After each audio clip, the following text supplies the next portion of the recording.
We start with breaking news.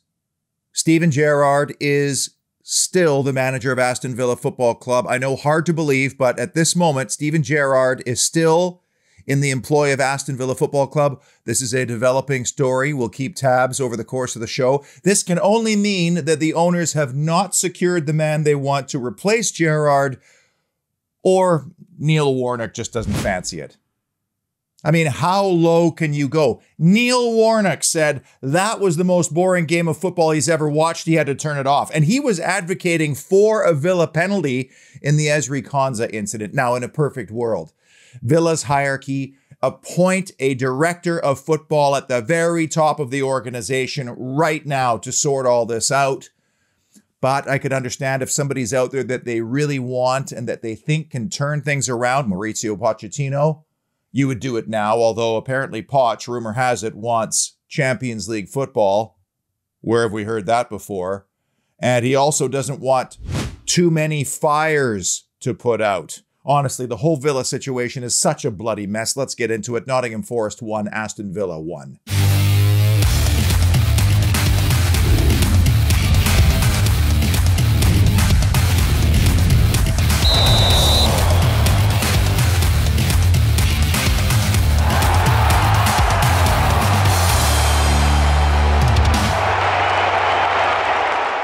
Here's the gif that not just beautifully sums up the Forest game, but so much of Aston Villa's season.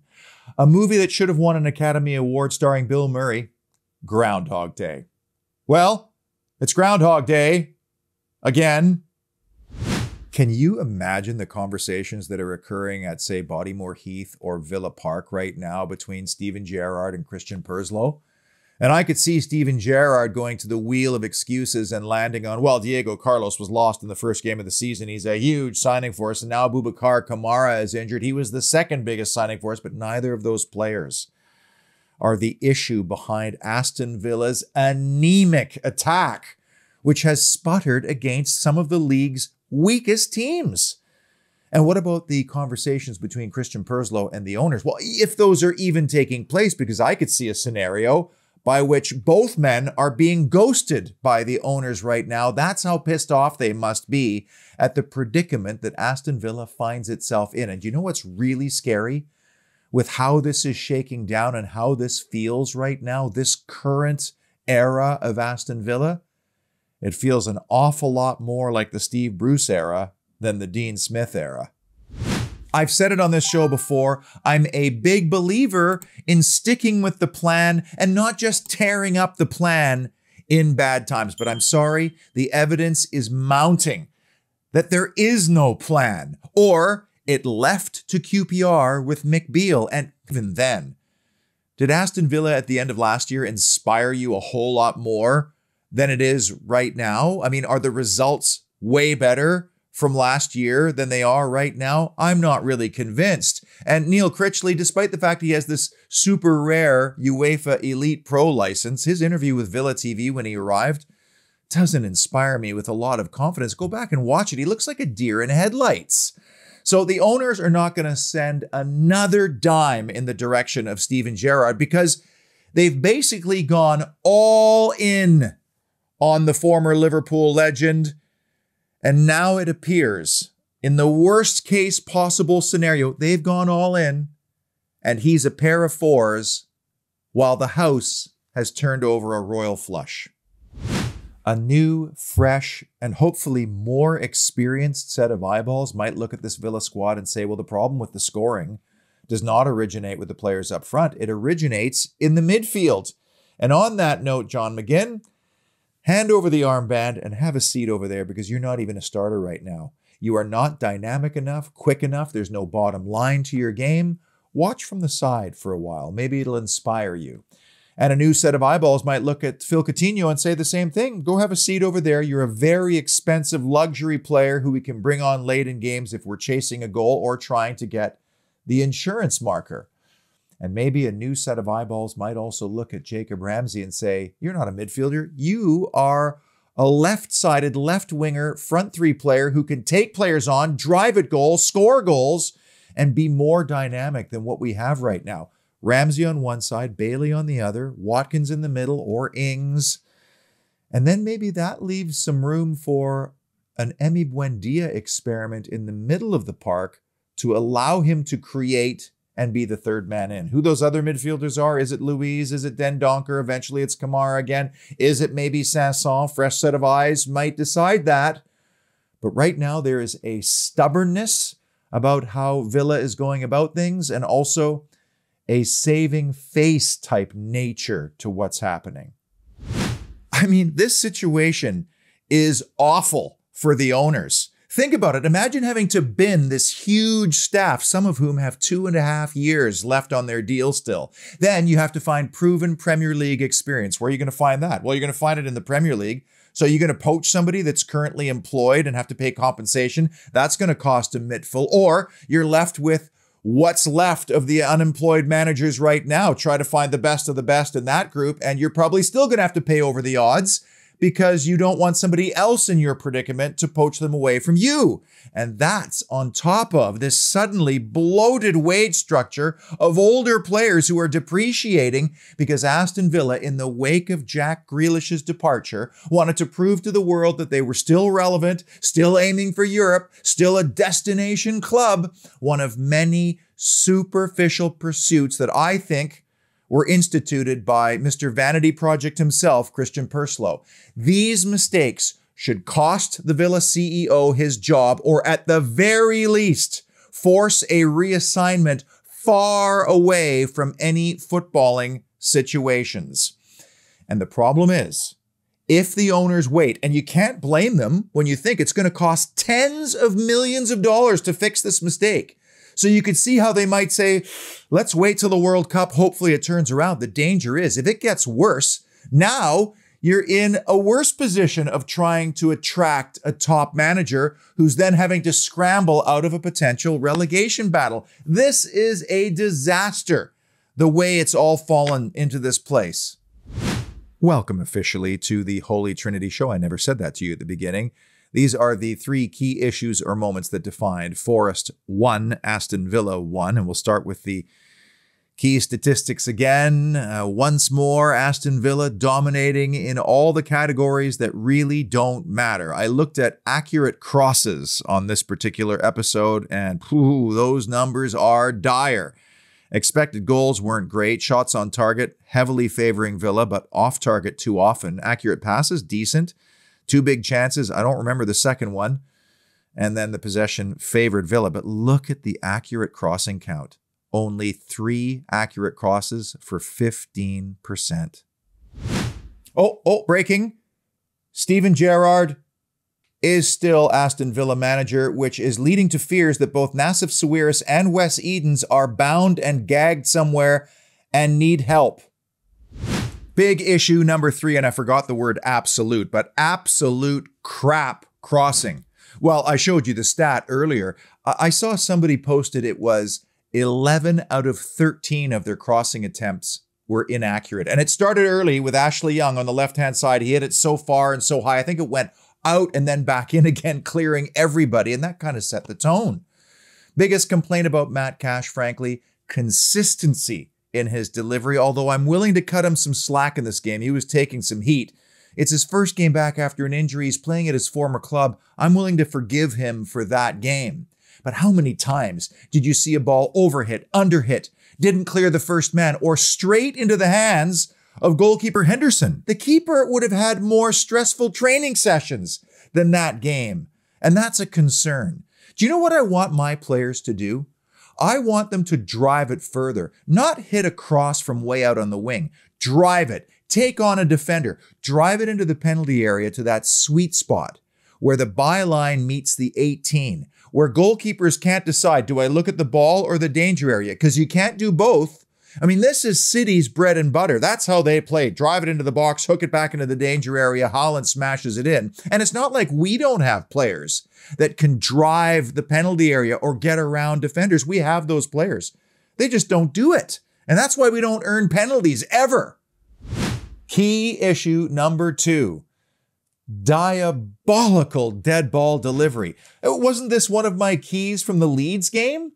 3 really good set-piece opportunities, 2 of which were directly in shooting range. And both of those shots straight into the wall. First by Coutinho, then by Buendia. And as much as people are pissed with Steven Gerrard, and increasingly so on Austin McPhee, there's absolutely nothing those two coaches can do in those moments. This comes down to the player, and I'm sorry about the cliche, but it's true.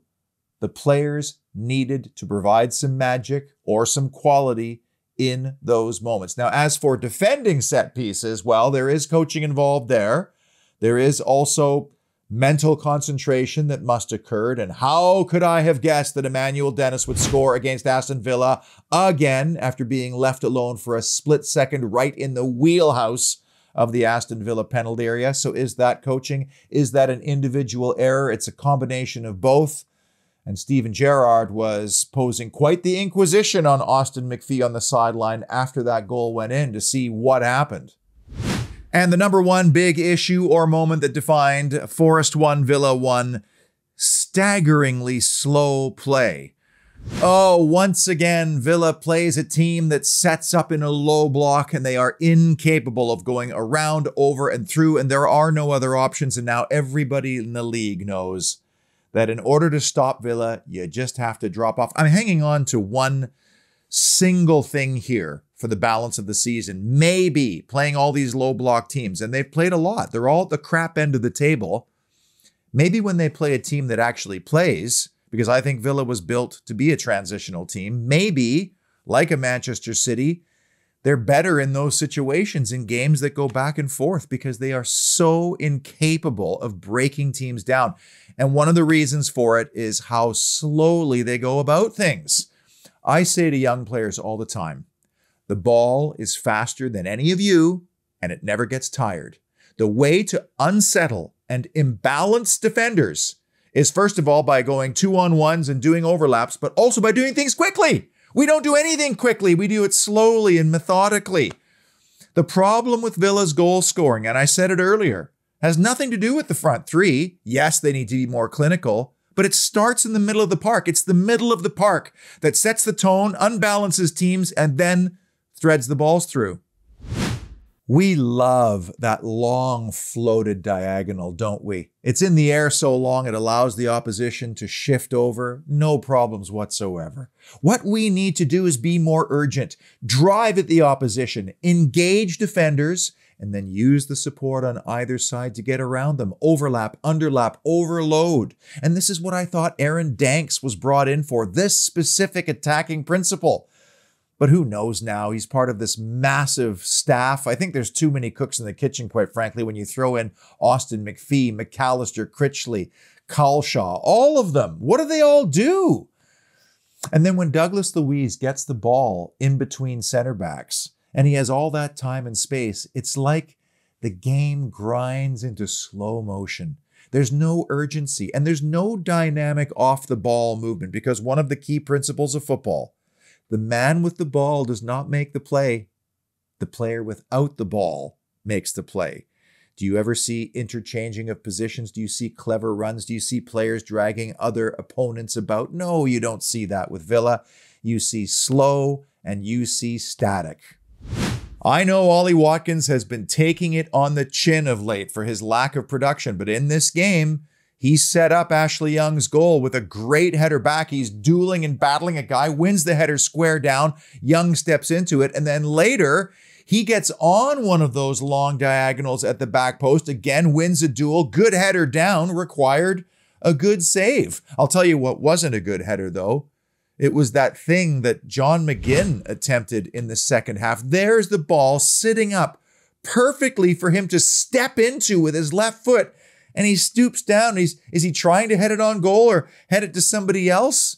Even Cam Archer seems to have been infected with this lack of confidence suddenly, because he got one crossed to him at the back post, and instead of going for goal and maybe getting a rebound, he tries to play it back into an area, and it ended up going to no one. Well, the good news is some of these numbers changed, maybe not for the better, but these are the subcategories we follow throughout the season, including Aston Villa's away record, which improved to 2 out of 15. There was a VAR review on that Ezri Konsa situation in the penalty area. Neil Warnock says that's a stone-cold penalty. We've seen a decision go in one team's favor, almost exact circumstances. Villa didn't get the penalty. We call it a VAR minus. Austin McPhee's set pieces have taken a hit this year, -3 now. And that bottom 6 keeps changing, but I think 4 from a possible 9 points so far is a fair reflection. The funny thing about getting Chelsea now is at least we know Aston Villa is not going to have as much of the ball, and they're not going to be facing a team that bunkers in a low block. And I've always felt, as I said earlier, that this team was being built, at least it was 2 years ago, to be a transitional team. Guys like Bailey, guys like Ramsey on the break with their pace, Watkins too, pace-wise. Then you have Buendia, who urgently tries to get the ball forward. Kamara, who was picked up because he can turn defending into attacking quickly. Same with Diego Carlos, you could say. But we're now in this weird phase where we have some of those kinds of players, but we're trying to play like a possession team who can't break a block. So it'll be interesting to see, thinking back to Manchester City, how Villa does against a team who's going to play football. There's going to be back and forth and transitional moments in this game. How will Aston Villa cope? I weirdly feel more confident about this game for some strange reason.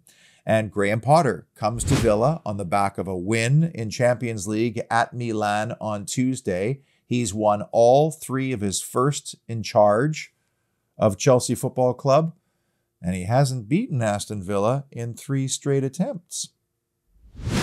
Well, you won't find this beauty at the official Aston Villa online store, but there are deals to be had right now, up to 30% off. That's an increase from last week, and some clearance items even more. So if you want to get ahead of your you-know-what shopping for that special person and Villa fan on your you-know-what list, hit the link in the description below, save some money, and support our show. Oh, wait. Steven Gerrard is still at Aston Villa. We'll be following this story, but honestly, Nottingham Forest before that, Leeds, even the Southampton game. I have a couple of referees in my office. I showed them the Ramsey goal. They looked at it from every single angle and said, how is that not offside? So imagine losing those extra 2 points. Now all of a sudden it's 4 draws in a row, 4 points out of 12. Steven Gerrard's body language right now is extremely telling. There's no emotion on the sidelines anymore. He looks lost. Compare that to when he first arrived. Until next time, thank you for watching. As always, up the mighty Villa.